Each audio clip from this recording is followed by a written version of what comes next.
story of how we built in storage where there used to be none, and we used Ikea products, but they look really custom.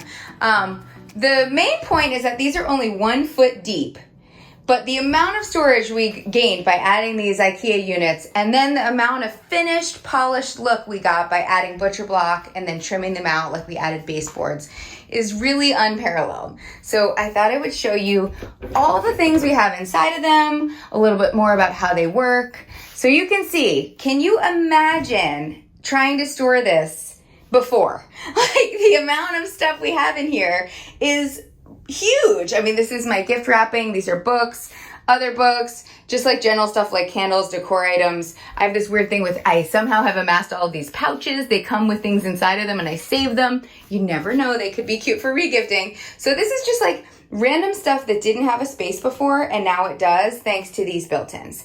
You can also see that we added outlets, so our lamps actually work on them. I'll show you that in a little bit, but first I'm going to show you what's in the other one. You can see that we didn't use hardware. They're just push to open. Again, these are Ikea Bestas. We have a lot of painting supplies and art supplies in this one. And then you'll see that we have so much storage. We actually didn't even know what to do with the top of this one. This is podcasting supplies. These are random things like notebooks and stuff for my Pura. Truly, we could probably add another shelf to this. We could lower this shelf down to here and have 3 shelves and just do shallow things because this is empty. I ran out of stuff to put in here and randomly put that in there, but I really think we could store even more if we ever need to. I promised I'd show you how the electrical setup works. So here is where the cords go in for things like the salt lamp and the lamp.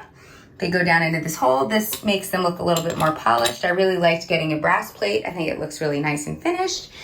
And then under here, you can just see how it works. There's just an outlet back here that things plug into. So it has really worked out well for us. And in case you thought that it really wasn't wired, I thought I'd show you one of my best tricks, which is, Alexa, turn on the bedroom. Boom, they're lit. The bedroom is lit. And with that mom pun, sure to embarrass any teenager within a mile radius, I'm out.